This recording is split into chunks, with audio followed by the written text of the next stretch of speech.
This is Defenders TV Podcast, episode 156, where we are reviewing Deadpool 2.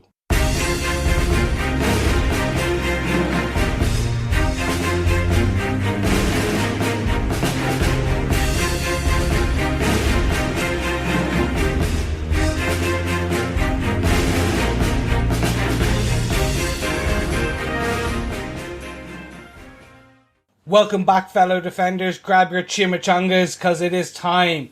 It is us, Defenders TV Podcast, and you're listening to episode 156 for our spoiler-filled discussion of Deadpool 2. Yes, I am one of your hosts, Chris, wearing, right now, a lovely black and red leather number. And I do have my enchiladas and my chimichangas all set beside us. I'm one of your other hosts, Derek, and I would be concerned if you wanted to know what I was wearing. Oh, go on. And I am one of your other hosts, John, and I'm here wearing nothing but my top with my freakishly small legs. It's okay. We love your baby legs.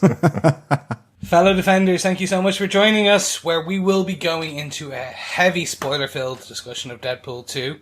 But those who are just finding us for this review, why not go and check out DefendersTVPodcast.com, where you'll find everything, all of our coverage of Jessica Jones Season 1 and Season 2, Daredevil Season 1, 2 and 3, everything in between, as we are leading up to Luke Cage Season 2.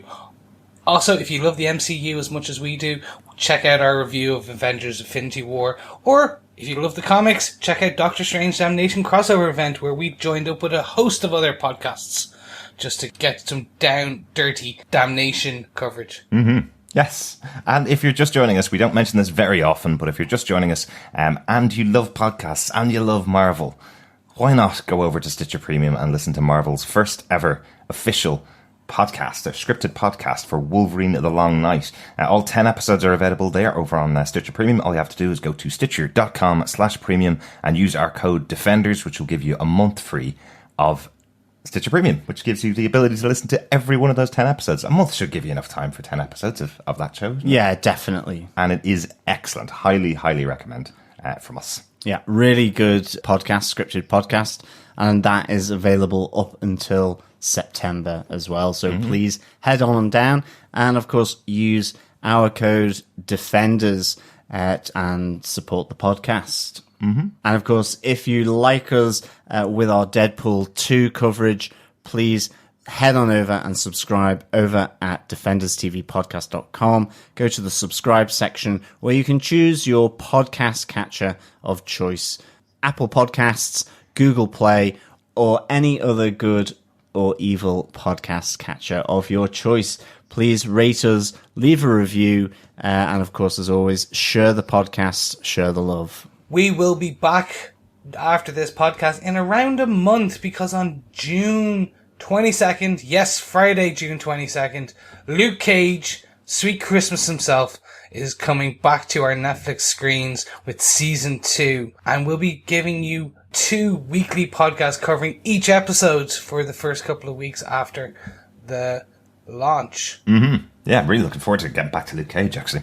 It's looking really cool. There's been a couple of trailers out, a couple of clips out. Tons of music going to be in that show, and that's what Season 1 was all about for me. I loved the music in that show. Really looking forward to talking about it. But guys, I think it's time to get into our Deadpool 2 review. What do you think? Definitely. 100%. I think this is going to be a good one. Derek, do you want to give us some of the details? Yeah, this movie was directed by David Leitch. He was the stunts supervisor and has been given a director's credit on John Wick. He's worked on Atomic Blonde with Charlize Theron, and pretty much any movie that has stunts in it, he's been in the fray there. You can kind of see that in some of the fight sequences in here as well.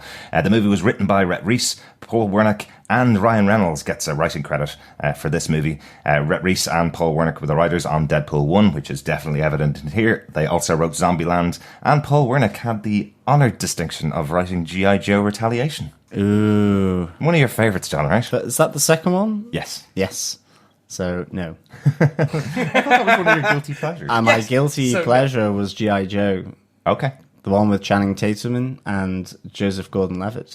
They elevated it, you see, from pure action dross to quality action dross. Interesting. John, do you want to tell us what they gave us with your synopsis for this movie? Sure. As Deadpool tries to hold it together following the death of his soulmate Vanessa, he finds himself as an X-Men trainee and is called upon to rescue a young Firestarter mutant called Russell from an orphanage. Following death and destruction a la Deadpool at said orphanage, Wade Wilson finds himself stuck with his mutant problem child as they both head happily ever after to the mutant prison, the Icebox. However, Wade soon realizes that his problems are only just beginning with this kid as a time-traveling mutant known as Cable arrives from the future to get retribution on the fiery mutant responsible for the death of his family. And the truth about Russell leads Deadpool into an unexpected team-up. What a team-up it was. Oh, yeah. A team-up for the ages, or for all of 5 minutes. Yeah, many team-ups. Yeah, I'm very impressed you got that much plot out of this movie, John. Well done. Are you saying it's slightly threadbare? It's a little bit. Actually, I wrote a version of the synopsis, which was about 3.5 pages long, and realised when put down into a synopsis, it can be a very depressing film. Can we kick off with our case note number one, or point number one? Is about the dark for me, because I was really surprised. I know Deadpool 1, when you pare it back to its basics, is about a guy who gets cancer and cures himself from cancer by becoming Deadpool. That's effectively what happens. In this movie, we kick off with the darkest first 20 minutes of a film that I've seen in a long time. We lose Marina Baccarin gets shot and killed, who was the center of the entire last film. She was the one that he was trying to save the whole way through the film, and she is killed pretty quickly in this film.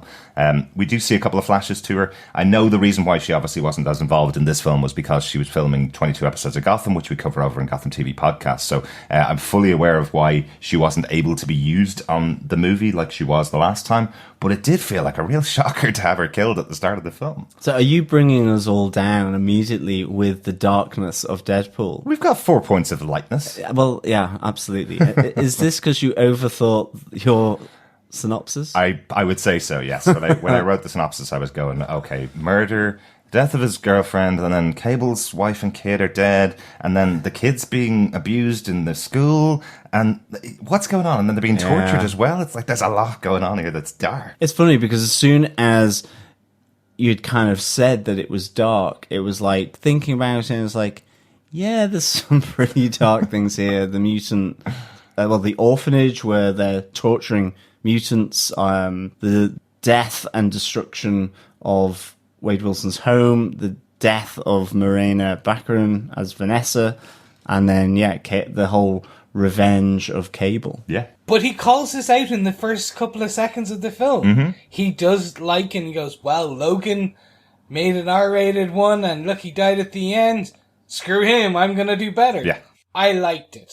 The whole point of this is really that this is the R-rated, non-happy, shiny, animals are singing and princesses are running around side of the Marvel Universe. Mm-hmm. When Disney buys Fox, it will literally be that. It's like, hey, we have Disney princesses ourselves, but they swear and smoke and, like, throw stilettos like knives. You needed those first 20 minutes in order to bring the story alive. Yeah, definitely. I feel bad calling it a story, but let's call it a story.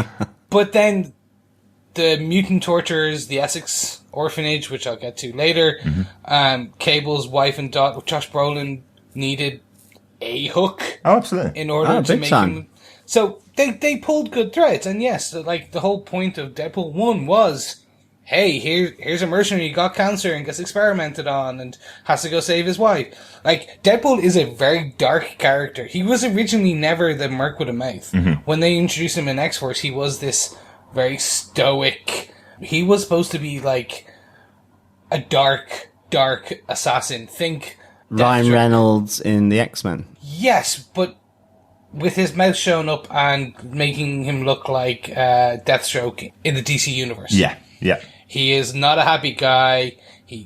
They're quite similar. So if Deadpool is Deathstroke, but he's a happier-go-lucky version who kills people and sees eventually, but that's because he's been killed a few times and his brain has been kind of warped by him coming back to life. Wasn't that what we talked about in the last Deadpool movie, wasn't it, Chris? Yes. So can I just quickly get this straight in my head then? Because, I don't know Deadpool too well, But then the version of Deadpool done by Ryan Reynolds in the X-Men movie is kind of what the original version of the comic book Deadpool was. No. So, when Deadpool was originally introduced, he was a dark mercenary. It was like, think Batman, Deathstroke, like grumpy kind of thing. That slowly twisted to where you get to a point where during like the Daniel Way run on the comics, he was then this merc with a mouth, kind of big, outlandish, that kind of thing. And that's when he got a lot of notoriety and fame. When he first introduced, he was a kind of throwaway character. Rob Liefeld, he's a great artist, but he can't draw feet. And as they call out of this.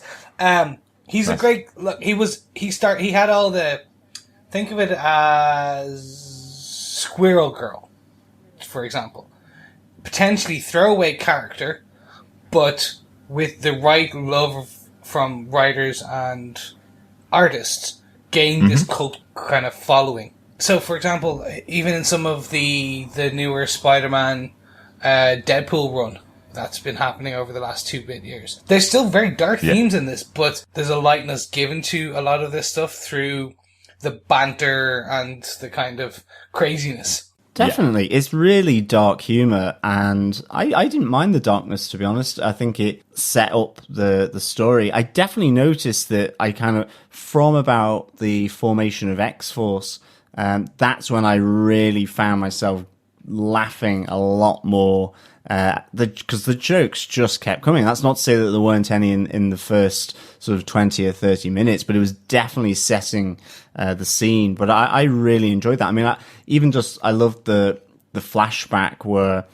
he sharpens the cheese knife, so that he can kill the person that comes to kill him and who kills Vanessa. So I thought that was nice. Like I kind of had a good old chuckle at that. This idea of the deadly cheese knife. So yeah, I really thought that was good. And I think, Cable's wife and daughter, you just kind of got that snapshot. There was nothing of any great detail other than the fact that this guy's motivation comes from a traumatic event, really. And then it was the orphanage, really, where I was like, okay, so it's going down that kind of route, really. The headmaster is a British actor from At World's End, one of the Cornetto trilogies, and I was like, okay, this is kind of interesting that they're going that way, but ultimately that as well sets up Russell, that connects in with Cable, and obviously you have Deadpool that's still getting to grips with his world after Vanessa has died and has been killed, even though he's gotten the revenge on the guy, the kind of Russian mobster, so soon after. But I did. I like the darkness and the dark themes of this, because I think it kind of really helped my dark sense of humor anyway. Well, absolutely. No, I definitely understand the sense of humor part of it. I think for me, probably it was a bit too heavy on it for the first 20 minutes, having very little amount of jokes, and effectively you've got Deadpool blaming himself. He's calling himself the other person that murdered Vanessa and got away with it as well. So he doesn't get his jokey sense of humor back until X-Force arrives. So it felt just like a different film, I think, than the last one. And then it felt like a brand new film and a very funny film 20 minutes in. It's also a bit of a shame, and I'm not going to go into the controversy around this because it's talked about everywhere. Obviously, this idea of fridging the partners of your main male characters is the oldest trope. It's the simplest trope in the world. And it felt like pinning this whole story on this simple trope is fine for Deadpool to do, because it doesn't need to have a big plot. It just needs something to motivate the characters. But by spending 20 minutes on that at the start, it felt like they thought they were doing something new, and they really weren't. By spending so much time on it, I think it just held the film back a little bit to start with. Yeah, it's funny. I really enjoyed that in the moment element of it, actually. I like the fact that this really was in its own moment, dealing with stuff. I really enjoyed that aspect. So, I really enjoyed the first 20 minutes. Okay, yes, the trope is there, but I know we're saying there was not that many jokes. There was still enough for me. So I enjoyed the kiss me like you mean it, Red. I enjoyed that when he comes in late, he talks about the war on gluten. the actual mercenary scenes where he swings through the window. Like, this is a lot more, there's a lot more action in this one than there was in the previous. There certainly And is, yeah. I think, okay, we need a setup. Like, they never said that this was going to be as deep as Avengers Infinity War or War and Peace. I don't think we were ever going to get a very deep film. I think what they've done is, hey, we actually needed more plot than we did in the first film. So let's do this. And I think, yeah, like, killing Vanessa was tropey, but I actually think it worked out well because you do get to see this at the moment. You can't have a high for a character without having the low. So he's back on the high after the first one. We need to bring the character rock bottom again in order to build him up. And the funny thing is, they did it in a way that Deadpool's character does grow in this film. Yeah, he grows new legs. But versus the hand in the last one. He does grow in this, and I think it was done the right way.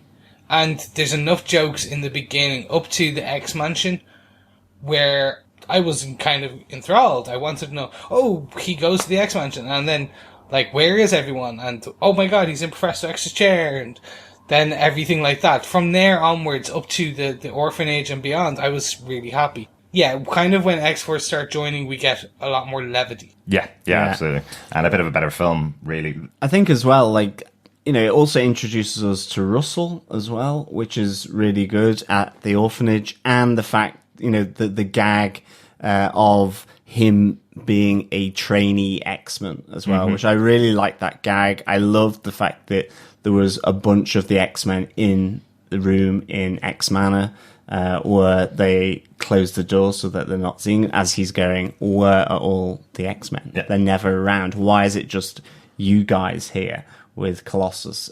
And Negasonic Teenage Warhead as well. I thought that was really funny. And having her new partner as well, sort of going, I like you. And Deadpool liking her. I thought that was kind of cute, given the relationship with Negasonic Teenage Warhead and Deadpool. That stuff I liked. And I think it introduces a lot, and it sets the scene then, really, for then the absolutely awesomeness that I think we shall move on to with regards to point 2. Yeah, let's get on to case note 2. Obviously, this is where the funny parts of the movies really started, as I said, where we get onto the X-Force. The X-Men cameo that's in here is absolutely perfect. I have to say, this idea that they didn't bring one of the main X-Men in for this film, they just decided to take some work that the team were doing on X-Men Dark Phoenix and put it into this film. It was given over to them. They were all in makeup for that one little scene shot for this, specifically for this film, but done on the lot while they were doing X-Men Dark Phoenix. It's perfect. If you had a main character that was in the X-Men, the jokes in this film wouldn't work at all. Just you wouldn't be able to use the same jokes, I think. So just having that one scene in there in the X Mansion was perfect. Really enjoyed it. I love it that the continuity is even more screwed up now, because Dark Phoenix is set in the 90s. This is set in 2018. It's just like, oh, my head for a second went, no, they can't be. I'm like, no, it's Deadpool. Why It's Deadpool. Getting carried? Like, no, just get over it. The overall usage of every character in this, I loved. And I'm talking everything from Domino to the Juggernaut to, like, actually having Russell being Fire Fist, which is a kind of out there, and, like, we're close to Z-list kind of person here. Yeah. Up to where Yukio, Negasonic Teenage Warhead's girlfriend, which, by the way, sorry, really stupid, but I loved it, that they don't make a thing. It's like, yeah, this is my partner. It's very much like, yeah, so fine. Hi, Yukio. I love that. Anyway. I love that Negasonic tried to make a thing of it, as if she was kind of going, "Why aren't you making a thing of this? It's not a thing. Grant, move on." You know. But Deadpool can't do that. He's not going to cast any kind of shadow on anybody else around him. But yeah, our case note number 2 is the X-Force and more, I suppose, because it's probably one of the biggest moments in all of the pre-material. All we heard about was, this is the prelude to the X-Force movie that's coming out in a couple of years' time, starring Deadpool and the X-Force, effectively. And what do we get? We get 5 pretty well-known actors. We get Shatterstar, we get the Vanisher, we get Bedlam, we get Peter, best newly introduced character Absolutely. in this movie. And we get Domino, and Zeitgeist, excuse me, all played by pretty well-respected actors and people that we've seen in other things before. And yes, they kind of all vanish pretty quickly in this film. The moment I love the most is that in all the promotion material, everyone thought this was going to be the X-Force of the next film. Like, yeah, you're gonna get Terry Crews as Bedlam. Yeah. Oh my god, it's gonna be amazing. Imagine. And like, they shot scenes with these characters that were specifically shot just to mislead people for the trailers. Like, the scene where Terry Crews is beating people up never happens. Yeah, exactly. But they all die. And they spectacularly die. And I love them for that. It's so good. It's such a shocking moment in the cinema when sitting watching it, thinking, they have the interview process where they'll say what their powers are going to be, and you expect you're going to get to see all these. Not everybody has powers. Peter just walked in off the street and took poor Dipinder's job, because that was exactly what Dipinder was hoping for. If he hangs around long enough, Deadpool will take him out and bring him into the team. But Peter gets that job. A thoroughly nicer character when you think about Dipinder, who is effectively a serial killer and wants to kill more people after killing his cousin in the last film. So probably not great to depend on Dipinder. I loved this moment. I mean, I loved them seeing assemble and then rapidly disassemble as they jump out the helicopter. It was just so funny. And I literally was like gob on the floor going, oh, okay, so that's not happening then. And it was just really, really good. And I loved the moment where Dipinder, he's trying to get involved. And then, as you say, Peter comes along, guy off the street. I've got no powers. Yeah. Okay, you're in. It was just like taking anything. It was just really, really good. And Dipinder's left out in the cold. Loved that. And then just, electric wires, helicopter rotor blades, a woodcutter, you name it. It took them out other than Domino. And I love that riff on her and her superpower being luck and just like, no, it's not. Yes, it is. Even to the point where she lands on the big inflatable teddy bear as well off the flyover, is it? During the prison bus chase. I really liked it. And to see then the Vanisher is Brad Pitt, just seeing that little parachute backpack just in the air going down. So funny. I loved it. It was one of my favourite moments of this movie, without a shadow of a doubt. And definitely when both of us sitting in the cinema watching it on the screen as the Vanisher gets electrocuted on the overhead wires, you both look at each other and go, is that who we think it is? It definitely was, wasn't it? That definitely was Brad Pitt. We have to check this out again. Definitely was him. He filmed for 8 minutes to get that little electrocution scene, and did it for a cup of coffee, apparently. The cup of coffee bit was Ryan Reynolds had to be the one who went out and got the cup of coffee and delivered it to him personally. I was like, I love Ryan Reynolds. And beyond that, in the marketing, they obviously left the parachute. We're all like, oh, they digitally removed someone just so we won't know. But there's a parachute by itself. Oh my God, who are they going to do? It was just a Vanisher. They didn't digitally remove anyone. Right. And then, the wood chipper was called Giuseppe. The wood chipper was? Talking about the wood chipper, that's Zeitgeist that gets killed in there. And gets shredded in there. That's a guy coming off the biggest horror movie of last year. That's Bill Skarsgård, who played Pennywise in It, and he's getting shredded in a wood chipper in his next big film after that. That's hilarious. Yeah, makes it really funny. It was really good as well, just because he vomits over Peter, effectively dissolving his arm off and falling down dead. After Peter, like a ballerina, has just landed the perfect jump from the plane, is the only, other than Domino, the successful sort of by the book to the mark in terms of his parachute jump, and then gets vomited over by this alien.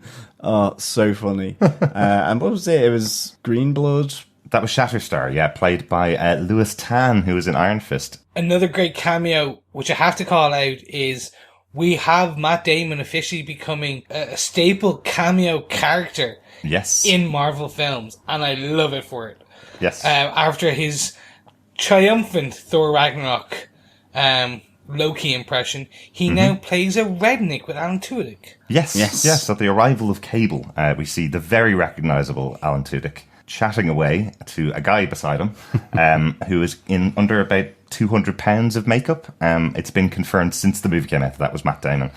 They do actually believe that he had to go under a pseudonym in the credits. His name isn't in the credits, but they say that he had to go under that because he's in the Marvel Cinematic Universe and he couldn't get leeway to get out of that. But of course, we have the biggest character in this movie as well, Cable, just in a movie last month in Avengers Infinity War. So I don't know whether that's true. I think he just wanted to do it as a bit of a gag. Yeah, no, 100%. And also, he doesn't want to spoil his image about talking about wiping and the use of hygiene wipes and baby wipes. And then just don't forget the blower, just if you really want to dry things off down there.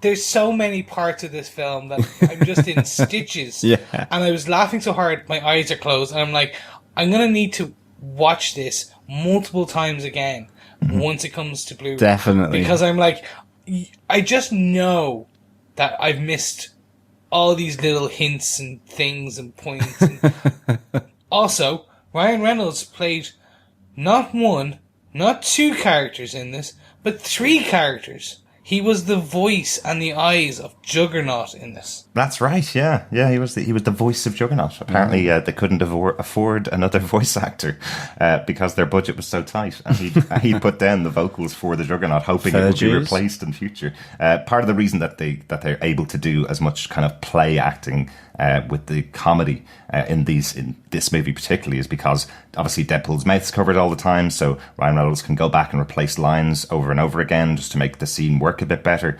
He was trying to do the same for Juggernaut, putting in some basic lines and some kind of template work, I think, and then unfortunately they couldn't actually get anybody else in to do it, so his voice is just modulated a bit to make it not sound like Deadpool. Yeah, absolutely. I like it. It's really good. Also, just on the rednecks, I loved on their trailer hitch at the back, just their replacement for sort of fluffy dice, the two plums hanging freely at the shiny back. Ones. The shiny ones, exactly. Nice. Maybe they were Colossuses. Maybe. Yeah. Did you notice the Mr. Sinister cameo? No. So Nathan Essex is in this. The orphanage is the Essex Orphanage. Ah, okay. And obviously, so this is our second Fox Universe tease at Mr. Sinister. So in Logan, the end credits of Logan, you have the suitcase, which is Essex Corporation on it. And Essex Orphanage was the name of the orphanage here. And the little man, the little Weasley headmaster, he sprouts and tortures kids similar to the way Nathan Essex would have in some of the previous comics. Interesting. So we may find out that he's not dead and actually was Mr. Sinister all along. I don't think so. I think it's just a nice nod. Yeah, I think it's probably just a nice nod. I'm not sure whether this is ever going to tie into the wider X-Men universe completely. But there's so many different versions of that universe now, with all of the time traveling that's been done in all of the movies before now as well. It's not just Deadpool, but this movie messes the timeline all over the shop in some hilarious ways. Oh yeah, but Barry Allen in The Flash has nothing on him. People give out about Barry Allen, messing with the timeline, constantly shifting. I'm like, no. Have you seen the Fox Universe? No, literally, they change it every, film. Yeah. Even in this movie, there's a gag about Cerebro smelling of Patrick Stewart, while there's a cameo from James McAvoy 2 minutes beforehand. So they can't even keep it straight as to which version of Professor X it is in this universe. So good. Good old Patrick Stewart getting in there. Well, that's all the kind of cameos and all the main X-Force that we thought was going to be the centre of the film. Will we go on to the first big fight scene? The prison bus chase scene. Yeah, the prison bus chase. So we've had Russell and Deadpool, after the debacle at the orphanage, they have been sent to the Icebox prison for mutants. Deadpool's got his the collar on, and so the spectre of his cancer is suddenly returning back to him as well, which is pretty dark. That's very dark, yeah. This is where we get the entrance of Cable into this prison, and you think he's going after Deadpool, but actually he's going after Russell, because Russell, as Fire Fist, has lost the plot. His temperament's gone all over the place, and he really likes to cause trouble and strife. And in the future, he has killed Cable's wife and daughter. And so we get the introduction here of Cable, which was, I really enjoyed Josh Brolin's performance here. I even like the nod to him as being don't get all Thanos on me. Just really, really good. But ultimately then they have this chase from the prison. But we do see Russell has kind of made the friend in the one of the cells that at the time, we know it was Juggernaut, but we don't know for sure until he's being transported away from the Icebox prison. And you get this really good bus chase here. Chris, what did you think of Josh Brolin as Cable? He's very dark. He should be in the DCEU. I love that line. Are you sure you're not from the DC universe? I love Josh Brolin. I love the fact they slagged his stepmother in this. Papa, can you hear me? That's Barbara Streisand. That's right. Yeah, Barbara Streisand is his stepmother. And I love the fact that apparently he didn't know that was coming. Which is, so that frown is actually his. I'm not surprised. He's a good actor. He went off the rails, and now he's back to being what he was back in the Goonies. Almost, he was a good actor. Well, he's a big actor. I think he's a lot better than he was in the Goonies. Yes, Josh Brolin is great. Cable has zero story. Fire Fist kills his family, so he's going to go back in time. He has enough juice to get him back in time and forward in time once. All right, cool. He still looks great. Yes, he does. Yeah. He looks fantastic. They slag his haircut. Everything about him is slagged, including his Winter Soldier arm. But then you get to see this fantastic scene where he puts his gun together before going to the prison. Yeah, that was awesome. I always wonder, how do they make these amazing guns? Oh, well, he basically buys a load of guns and then fits them together. Cool. Didn't it look like something out of the Lego games? Yeah. When it was just lining all the lights up together to match the guns together to make this one gigantic, amazing gun. It really did remind me of something out of the Lego games. Yeah, and he's got that shield as well, which I loved. I loved his fight in the prison, and then on the bus, just him firing incessantly at Deadpool whilst he's there cutting the bullets, but then the bullets are just hitting him. I really, really, really loved that. It was just so funny. It looked so cool. It looked like something out of Superman, as if he's got this amazing power where he's able to block every single bullet coming towards him, and then you just see the blood starting to pour. It was just body. It looks amazing from this. Oh, fail. Do you remember that's a slag on Wolverine Origins? Yeah. Deadpool and Wolverine Origins, where Ryan Reynolds did that whole sword stopping bullets, cutting bullets in half. They've gone back and done it now properly, where he cuts the first bullet, and then that's why he goes, "Your bullets are fast." It's a redux. You do not get to be able to cut bullets out of the air. You can do it once if you're lucky. Maybe. The rest of them, not so much. Also, is Cable telekinetic in this? So riddle me this, right? Right. His power set is telekinesis is in there, and he's telepathic. The gun does fly back to him a few times. Does. Yeah, it does definitely. I was wondering about how it's doing that as well. Yeah, I wasn't sure, especially because he made it in the present time. It's clearly not something that's in the gun, so it must be to do with his power set. Because they mentioned that he's a mutant from the future, but he's got a time travel machine which takes him back in time and forward in time. So that's not his power. So they say he's a mutant. And they don't spell out what his mutant power is. I know it's Deadpool. That would have been nice to have just a little bit of, and my power is this. Yeah. So we don't have to guess about it. But I'd say you're probably right, Chris. It is most likely that's part of his power set. Okay, cool. So let's move it on to the bus. Yeah. So X-Force is dead. We've got Domino getting her look on. This is so cinematic. Amazing. It's so cinematic. Isn't Great it? chase. Works so well. This moment where she's able to get on the bus in, 2.5 seconds after she arrives, when Deadpool's following her down, going, "You'll never be able to get on there." Oh, I'm already in. Telling Lady Luck to take over control of the bus as she goes back into the back to fight and protect Russell before Deadpool arrives. It just works really well. I really enjoyed these scenes because you're right. This idea of someone being lucky doesn't always translate very well on the screen, and that's what Deadpool is kind of saying about her power.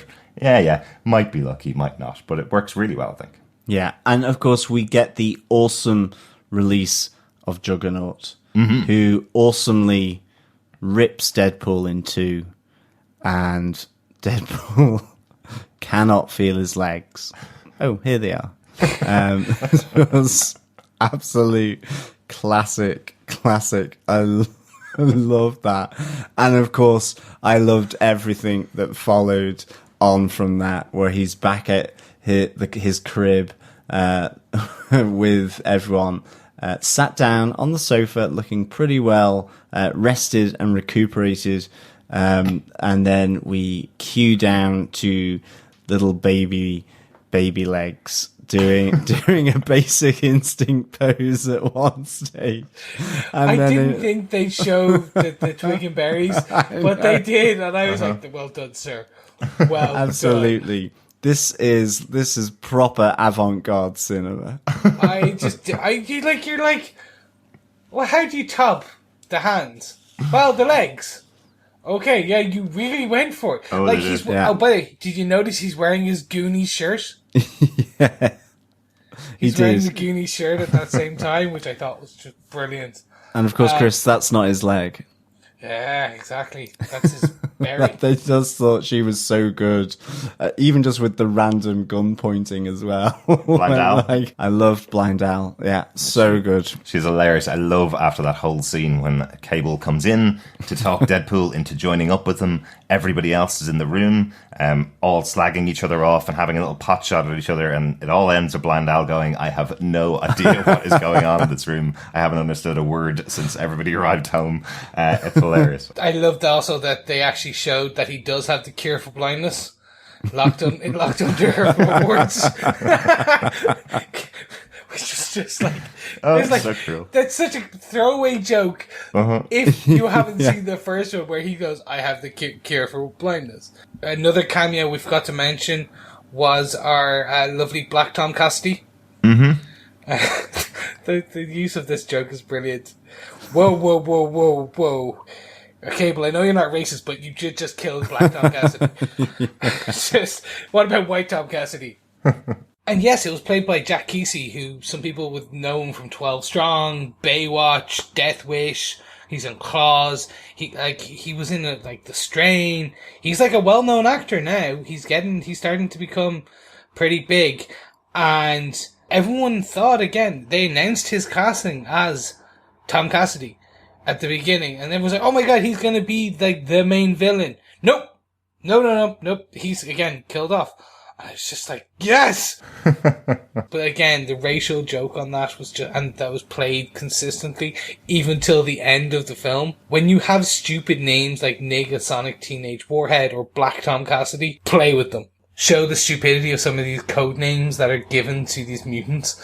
It's just fantastic. And yes, Black Tom Cassidy is the brother of Banshee, the only Irish superhero. Yes. Yeah. He was definitely not Irish in this. No, he wasn't. No, he wasn't. But to kind of bring us to the end of this kind of the prison and the bus chase and the scene, that whole scene or scenes, we get the Juggernaut being released. And I did have to say, all is forgiven for Vinnie Jones. They have actually built a Juggernaut that is what we expect when we heard about Juggernaut. And when we saw Juggernaut in the 90s animated cartoon. Not so much in X-Men Last Stand. Anyway, so that's something at the end. Juggernaut is free and we find out that he is the main villain. And that brings us on to, after he nearly kills Deadpool, that kind of brings me on to kind of case number 4, which is the many, many, many, many deaths. Many deaths and dismemberments and broken bones of Deadpool in this film.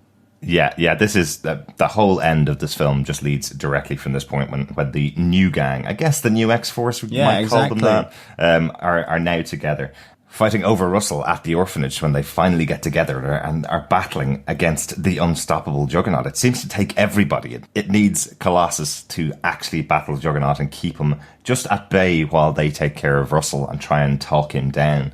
I just love these scenes. There's some great stuff in here when Deadpool hops on the back of Juggernaut, stabs him in the two shoulders with his two swords, and then starts going, "The sun's getting real low, big guy," which is the Hulk silencing move that they used in the Avengers as well. So the lovely little way to call out the Marvel movies as well. Yeah, I love the iron fence through Deadpool's head as well. I just thought that was like so funny. So it just felt like it was from a comic book, and I really, really enjoyed it. I really enjoyed that he calls Domino the Black Widow. Yes. Yeah. And it was like, you're doing well, people here. Come on, bring him in. Give me more. We can't go on without mentioning the music towards this fight scene. I didn't catch all of this while watching it, and it was only when you started telling me, and then other people also were like, "Hey, do you not remember this?" And I'm like, "No." And then I heard it at the end credits. I'm like, "Holy balls."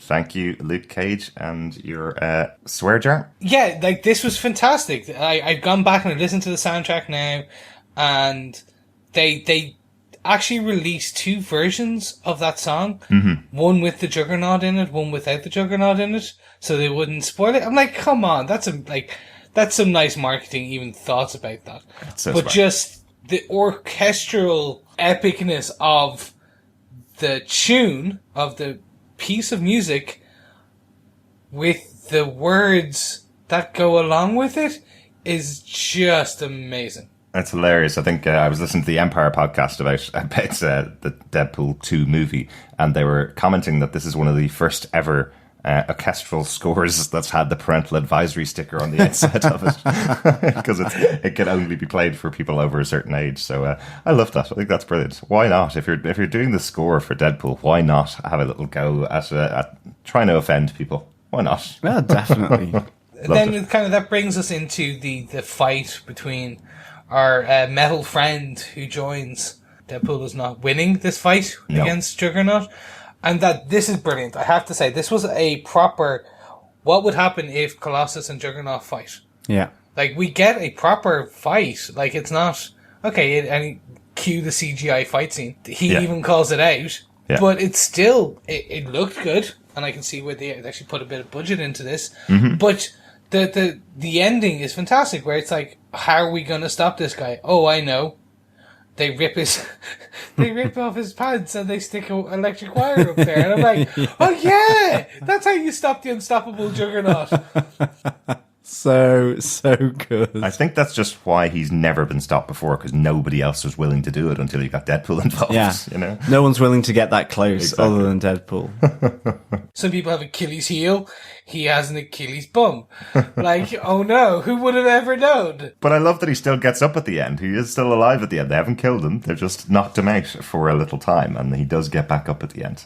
So he will be back, I'm sure, in a future film. Probably. But then we get another fantastic scene from Domino, where this luck-powered, like, I need a bus. Oh, well, there you go then. Yeah. That fight sequence is fantastic as she just knocks into everybody in the room. It's like a superpowered version of Some Mothers Do Have 'Em. It's like everything she walks into knocks into something else and kills another one of the attendants in the hospital, I guess you call them, or in the orphanage. And they were just calling them pedophiles, so I guess that's... It's the moment when that massive bookshelf or cabinet or whatever it was takes off the guy's head, and you're kind of like going, that could actually be a domestic accident somewhere waiting to happen. I was just like, oh my God. But yeah, that is really good with Domino. I really like this character. Again, as I say, X-Men, I know X-Men, but I'm not an avid follower of them. And like, I love the portrayal of Domino in this. Mm-hmm.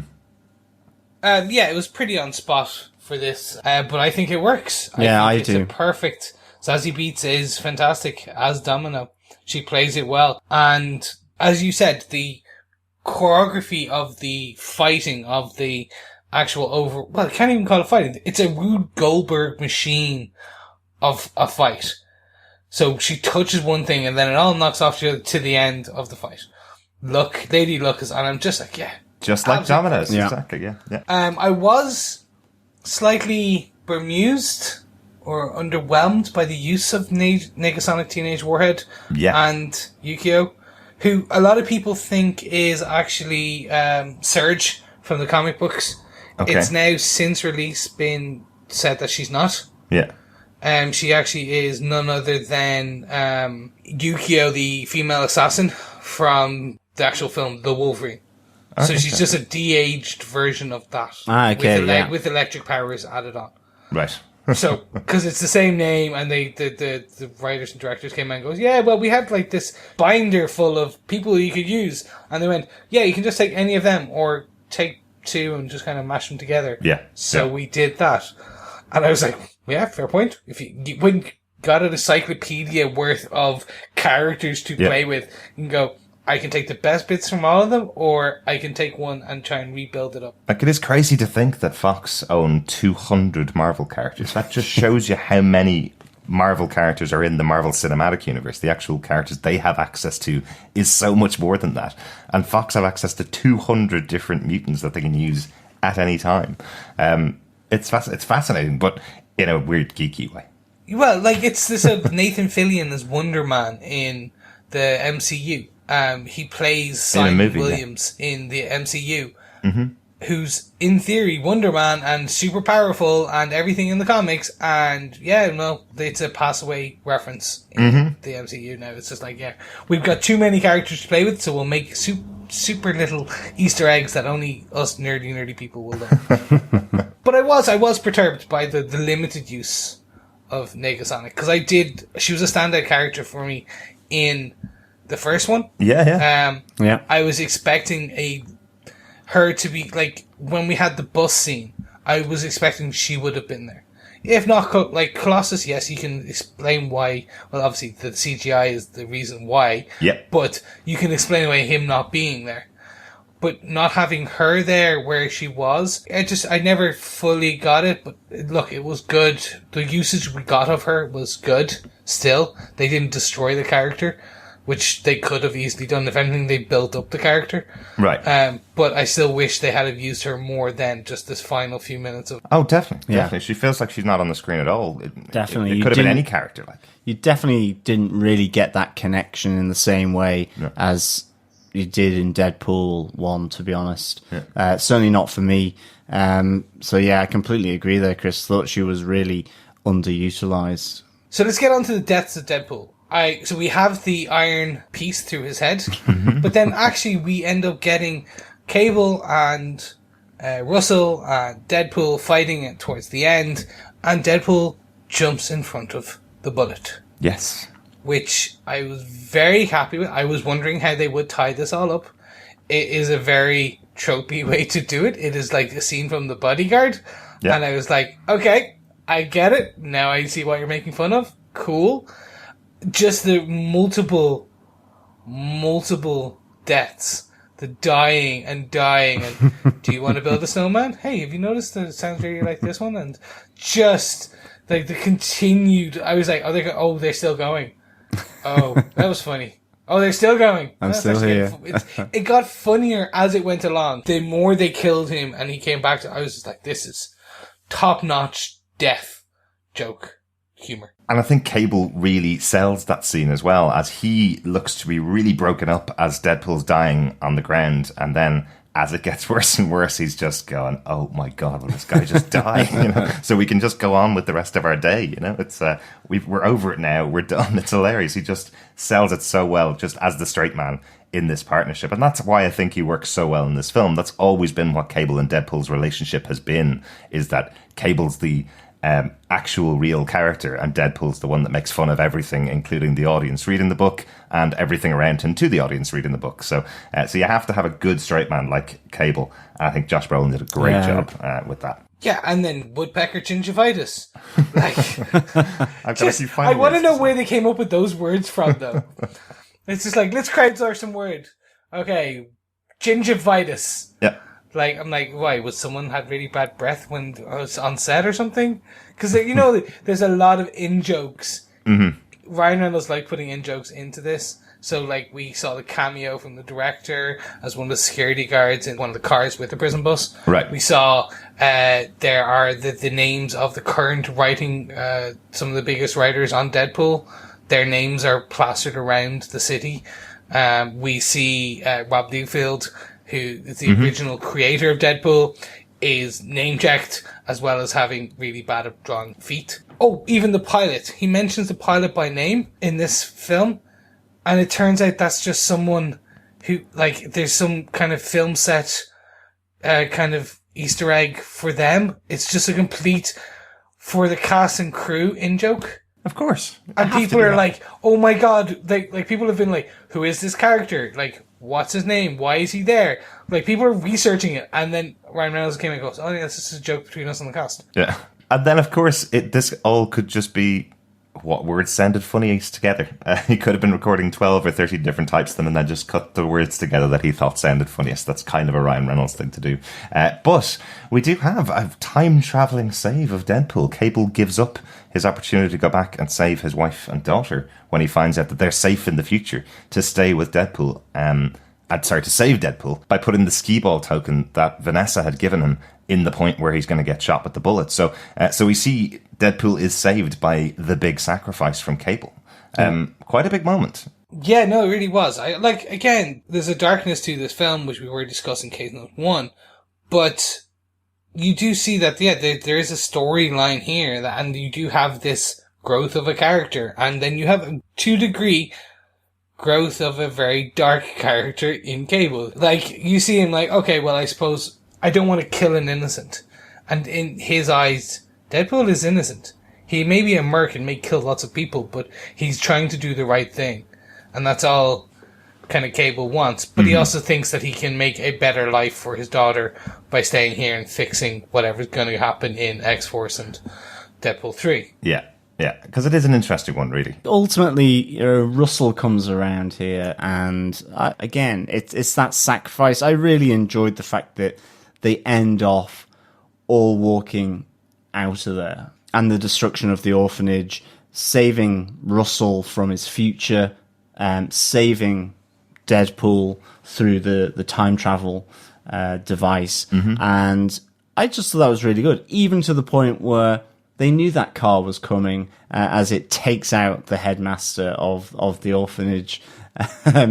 Will we see him get back up? Watch his space? Maybe, maybe nice not. To see Deepinder as a superhero there, where he's the one that takes out the... And that's it. You know, Deepinder gets his psychotic moment that has been promised all the way through this. So this was... I really enjoyed this ending. You know, it had the potential to be a bit kind of sickly sweet given the sacrifice, but it was just done so well, totally in the spirit of the movie, totally undercutting itself all the way through. I thought it was really, really good. But it does ultimately lead us on to our fifth and final point here, and that is the end credit scenes.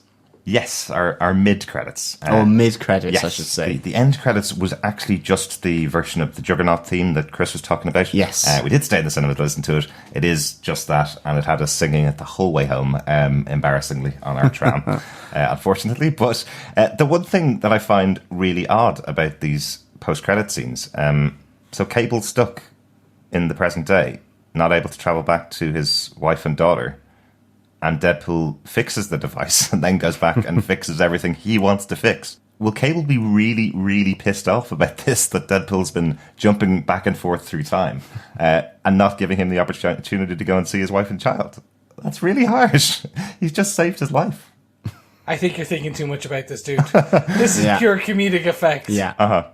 Well, what isn't for comedic effect is quite a huge moment. He saves Vanessa as well. He goes back and saves Vanessa, which of course he was going to do if he got the ability to time travel. Of course he would go in to do that. But what about the people that leave before the end credits? Genuinely, there are people that stand up at the end of end credits. Not everybody's a Marvel fanatic who watches all the credits. No matter what film I've been to, whether it's first night of Marvel, people do stand up and leave. If they come back in Deadpool 3 and Morena Baccarin's on the poster, or she's even featured in the film at all, how will you be able to explain it away to them that she was alive since she was dead for this entire movie? You go buy the Blu-ray and watch the mid-credits scene. Yeah, pretty much anyone who gets up when the credits start to roll in any superhero film for the last 10 years, who gets up now, I should say, after 10 years of superhero films. I'm talking all superhero films. Mm-hmm. They need to get their head checked. Well, no, they just don't care. They just don't care as much as us. Because I'm telling you, I went to see the opening night of Avengers Infinity War. Absolutely, people were standing up and walking out before those credits started rolling. Every single movie that I've been to, there's always been people standing up and going out. And it's not like they're not as big fans as the rest of us or anything like that. They may have had to run and get their car or get a bus or something like that. They may just have to leave and don't want to sit through the credits. But this one is just a bit of a surprise. He's saved the object of his entire life is to save this woman. She's dead. He doesn't go to hell. She pushes him back, or doesn't go to, he doesn't go to purgatory with her or the afterlife with her like he thinks he's going to all the way throughout the film, and then he saves her at the end of the movie. So I don't know how somebody walking into the next film would not see her. I don't know. Ryan Reynolds will turn around to the screen as soon as she walks on and go, "Hey, if you don't know why she's here, you should have watched the movie." Yeah, that's true. Definitely. They'll literally call that out. There you go. There's a great theory going out around the internet at the moment that Vanessa is actually Death, the character from the Marvel Universe. Because in the comic books, Death and Deadpool do have a love of one another. Like, they actually fall in love.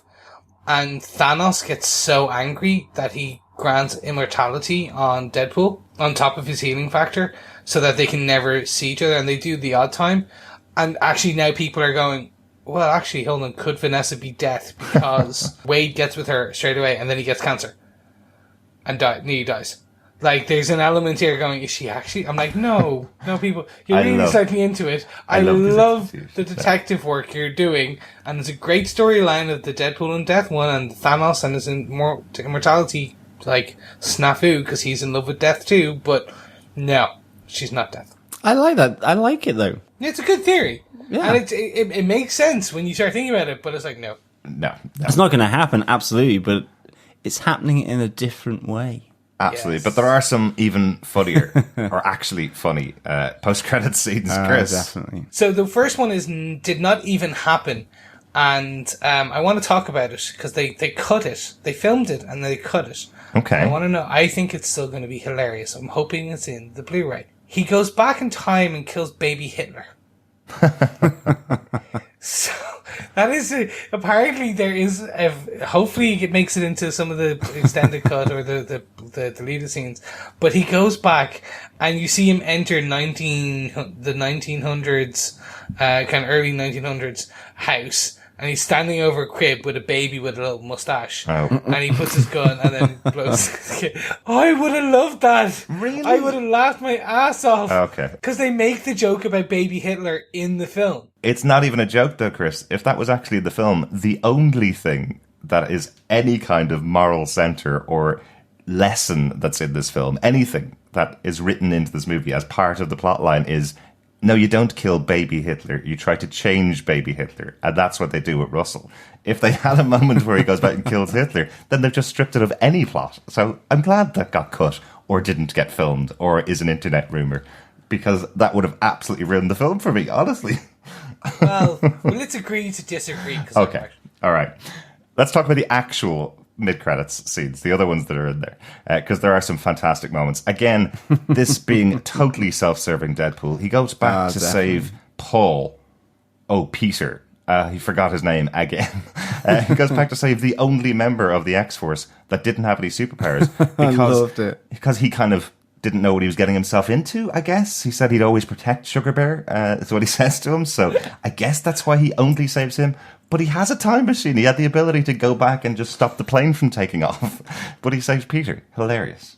Really good. And of course, there is the original X-Men Origins Wolverine version of Deadpool as well. It's just, I love him getting shot and then shot, and the nice little cameo as well from old Wolvie, Hugh Jackman himself. Like, it was just so good. I really, really loved that. And that's it. It's his ability to just mine everything. And it just leads to just fantastic jokes, and at his expense as well. And, you know, it must be so cathartic for him, but I love that as well as the other one. Yeah, and this was the best one for me. So after getting the CGI, don't make my suit CGI or green in the first Deadpool, getting that line, in this, he goes back in time and kills Ryan Reynolds while reading the script of Green Lantern. Don't do it. Which I was just, don't do it. And then kills it. I was like, this is just brilliant. And to the point, he has annoyed Warner Brothers so much about this film, they've asked him for his rig back. I kid you not. That was just Twitter. That was just a Twitter gag. They were having. I know. No, I love that Ryan Reynolds can get away with this, and that is the power of this guy. He went out, fought for 6 or 7 years to get Deadpool 1 made, and worked with so many people to try and get it done on as small a budget as they could possibly make a film on. And it made almost $1 billion. So it does feel like people are kind of seeing him as the little engine that could almost. You know, he had this as a passion project for so many years, and just is able to persuade people to give them, to help them in doing this parody. It's kind of the stuff you'd see 70s and 80s with the Naked Guns movies and airplane movies, where they're doing parodies of other big movies and being allowed to use big stars in their films. This is what Deadpool seems to be able to get away with because of Reynolds. It's all because of him. 100%. And that's the thing. So he's earned his acting chops.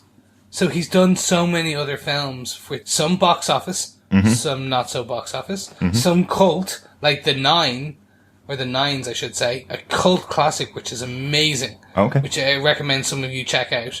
To the crazy flop that was The Green Lantern. Well, not the Green, Lucky Number 7. The Hitman's Bodyguard with Samuel L. Jackson. He does all of these movies and films and TV shows, like The Pizza Place, and he has now that he has the bona fides under himself that studios are like, look, we like you. It's good. But Deadpool 2 knocked Infinity War off. Kind of. It knocked it off the number 1 spot for opening weekend. On its opening weekend. Yeah, it came out 2 weeks later. I don't know whether I take a lot of these stats because movies don't last in the cinema as long as they used to in the past. So a new movie comes out, you're going to get a lot more people to the cinema to watch it than would repeatedly view the other movies. Obviously, I totally understand that. I agree with you 90% of the time, but Marvel is different. And Black Panther continuously had like an uphill growth from its launch in terms of attendance, and you expect this the same in Avengers: Infinity War. It had an upward trajectory. I don't know if Deadpool 2 will beat them in second week box office, because they're still kind of growing in the US and globally. Avengers: Infinity War, as it kind of releases continuously around the rest of the globe, so like the China market and things like that. Yeah. But remember, Deadpool's not an all-ages film. It's an R-rated film. It shouldn't have as big an audience as the Avengers did, where parents are bringing their kids. You know, it's obviously going to have a bigger box office. The Avengers. There's no problem with that. I'm not saying it should be a battle between the two of them. In fact, it should be, hopefully, is Deadpool 2 better than Deadpool 1, and does it make more box office than Deadpool 1? That's their only real competition. You can go up against Logan, but that was a completely different film and critically acclaimed and a really enjoyable film. But I don't think the challenge here should be for the R-rated Deadpool 2 to be beating Infinity War. That they shouldn't even have that on their ticket to try and beat them. That's already up to almost $2 billion in 4 weeks or 3 weeks since it's been out. So because it sounds like we need to talk about whether we defend Deadpool 2 and whether we think it beat Deadpool 1. So we're going to get there in a second. I think it's time we jump into some notes. Now, gentlemen, is there any cameo? Because I'm going to talk a lot, Would one of you like to talk about a cameo that was in there that I'm not going to talk about? There's only one cameo really that we haven't talked about, which is the Stan Lee one. It's just a wall painting this time. He's not working in another den of iniquity like he was in the first film. He just gets a wall painting as they're going through the city on the bus. Yes. And that was really interesting because I thought they actually would have given us an actual live action cameo, especially after he was in the teaser trailer. He was in Deadpool 1. I'm wondering if it's a health thing for poor old Stan. I am certain that's the reason this movie was being filmed at the time when he was at the poorest parts of his pneumonia early last year. So great to see that they have at least kept the cameos going with the wall painting, similar to what we see in the Defenders. Yeah. I'm going to jump in here, lads. There's a few things I want to talk about. So the t-shirt he's wearing with the 2 kittens on it when he's in the X-Mansion, that is none other than Taylor Swift's kittens. It's photos of Taylor Swift's kittens and it has T Swift on it. Ryan Reynolds is friend, and Blake Lively, his wife, are friends with Taylor Swift. So apparently they're such good friends that he lent her the original Deadpool 1, his actual outfit costume, right? One, so she could wear it on at Halloween. And so as a favor, he wore a t-shirt with her kittens on it. Love it. Who were Instagram famous because, of course. I just thought that was hilarious. I mentioned this already. There is large amounts of Goonie references in this film. But the main two, obviously, is the Chunks shirt that he's wearing when he has the mini legs. And I thought it looked similar. No, it is it's a replica. I love it. It's the exact same. And he does actually call old Josh One-Eyed Willie, which is a Goonies Easter egg reference as well. That's right. Yeah, great moments there. Love the other Easter eggs in this movie. There's tons and loads, and I'm sure we'll be unpacking loads more when we get the Blu-ray in 6 months' time. Well, speaking of, so the music box at the very beginning, that is the same music box from Logan, but they've just put a piece on top, which I thought was great. For our Eagle Eye fans, there are 2 costume nods here in this film. So when Deadpool was a member of the X-Men, he wore a yellow suit, a yellow X-Men suit, with an X on it. And basically, when he was wearing that crop top ex-trainee kind of uniform on top of his uniform, that's a nod. It's the same color and pattern and has the X in the same part as when he was an X-Men. And then obviously when he gets fried and the ashes all over him, that is a nod to his grey X-Force costume, which everyone did think during the trailers out and during the trailer analysis, everyone was like, oh my god, he's going to actually get into his X-Force costume.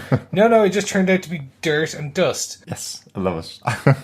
It did look like a comic book costume. I don't know the other costumes that he's had in the past. That definitely did look like something taken directly. I just thought it was a nod to maybe black and white Daredevil, something like that there was an issue that was done in black and white.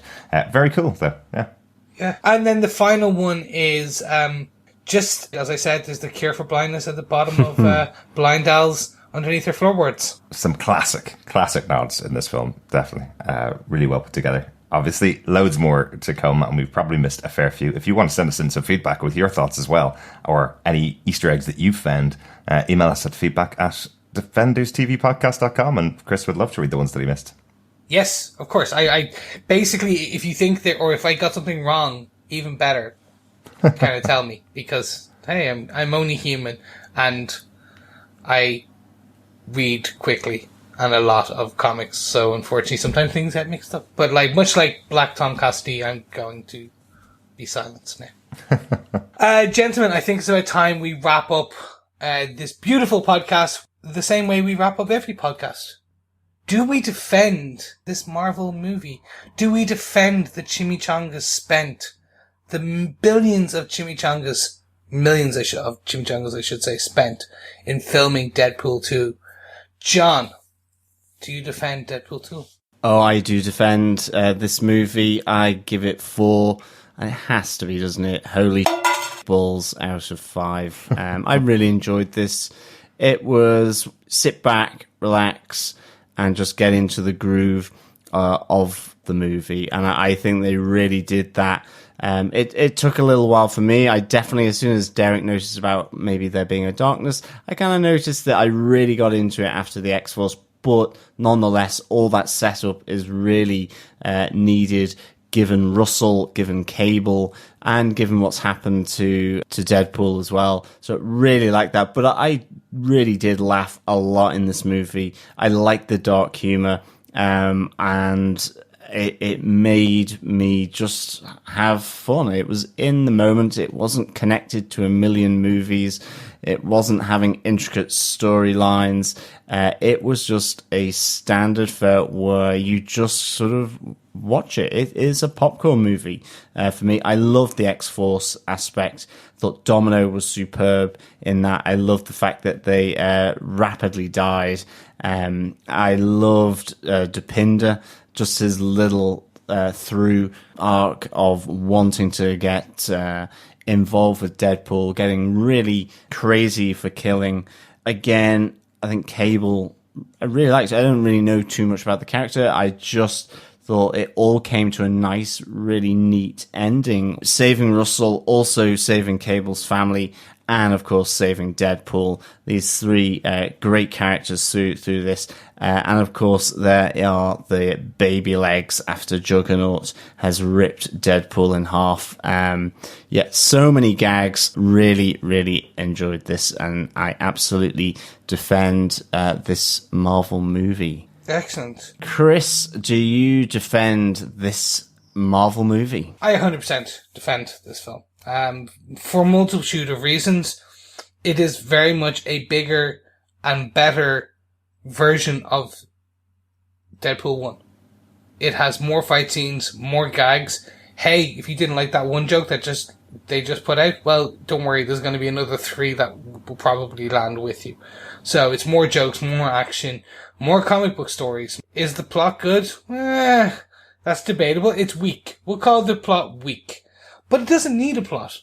You don't come to Deadpool for War and Peace or for The Odyssey. You come to him for Ryan Reynolds breaking the fourth wall. Like, the baby legs alone. A film hasn't put me in kind of a laughing fit of tears in quite a long time.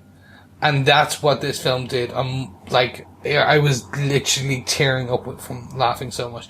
And I laughed out loud so much during this film. It is very much my sense of humor. I love the Deadpool character and his comic books. Josh Brolin as Cable makes sense. Big stoic man. He is dark and he should be in the DCU. But he's not. He's in this. And it's just that those references, the in-jokes for the nerd community. And it's fantastic. Because also, my fiance loved it. And she's not a big comic book fan. It has broken the masses. And that sense of humor is showing through in that, hey, you don't need to be ashamed of loving Deadpool because actually everyone loves Deadpool now, which is even better. So I 100% defend this film. I loved Deadpool 1. I'm in love and I'm considering engagement with Deadpool 2. And if it goes really well, who knows, Deadpool 3 or X-Force, depending on which one comes first, probably is going to be our marriage, one's going to be the honeymoon, and then we may get divorced. Who knows? But in the future, it's looking sunny and bright for my relationship with Dead. On that note, and my pending nuptials, Derek, do you defend this Marvel movie of Deadpool 2? Absolutely, I defend this movie. This is a much better film than the first one. I really enjoyed the first one, had great laughs, but the laughs keep coming in this one. If I compare this to Thor Ragnarok and Guardians of the Galaxy 2, probably, again, a better comedy film. I can't compare this to the other Marvel films. I go to Marvel films for the story, and this story dragged. That first 20 minutes, I could not get over how slow it was going for me. I was going like, where are the jokes, man? That's what you pulled us in with. You pulled us in with saying, now I've got a bigger budget, and it's an R-rated movie, and I'm going to tell better jokes. I didn't need the 20 minutes at the start. I would have loved if it was just something like Dopinder got kidnapped. And that's what pushed Deadpool into the rage and made him go after something and just kicked off the storyline. If you didn't need a storyline, don't use a trope and push it down the throats for 20 minutes. So that did annoy me, and it did get to me. Even in the cinema, I was just tapping my foot waiting for it to get on to where I knew it was going. And then when it got there, it was excellent. the loss of X-Force instantly out of the gate changes the movie up completely. The fact that he teams back up with Colossus and they have another good storyline where Deadpool's still trying to push Colossus to curse and do something out of line from his comic or cartoon version of his character is great. Those moments are excellent. Having Josh Brolin as Cable was brilliant as you see it working out throughout the rest of the film. I just wish they'd taken that time to just edit down those first 20 minutes. It wasn't necessary for this type of film. But yeah, definitely high up there in the comedy Marvel movies. This is probably towards the top for me. Excellent. So that is our defense, ladies and gentlemen and fellow defenders. We have had our say on Deadpool 2. But fear not, we will be back very soon. But more importantly, we want to hear your feedback. So let us know. So go over to facebook.com/groups/Defenders TV podcast and let us know what you thought of Deadpool 2. Or send us an email at feedback@defenderstvpodcast.com. But more importantly, don't forget to subscribe to the podcast and leave us a beautiful review because you know you want to and you know you love us and we love you. It's true. Go to defenderstvpodcast.com/iTunes or just go to defenderstvpodcast.com and in there and click on subscribe and you can subscribe through Apple Podcasts, Google Play, name it, we are there. Gentlemen, I think it's time we shoot off. Much like X-Force, we must jump out of a plane. Hopefully we will land because we will be back in less than a month for none other than Luke Cage Season 2. Yes, I can't wait to come back. Thanks so much for listening to our Deadpool 2 coverage. We'll be returning to the cinema for our Ant-Man and the Wasp coming up in the next couple of weeks as well. Not too sure exactly when we're going to get to record that, guys, because we know that in the US they have a month earlier release date than in most European countries. So as we're in Europe, it does depend on when we all can get to see the movie. But it could be up to a month after it's released in the US. Crazy, that. Yes, but our fellow defenders do not care when they hear it. They just want to hear our dulcet tones give our opinions of Paul Rudd back in his teeny-weeny suit. But that's it, fellow defenders. We are off. Thank you so much for listening. And remember, kiss me like you mean it, Red. Yeah, absolutely. Thank you so much for listening. As always, it's been a pleasure. And we'll speak with you again soon. Bye.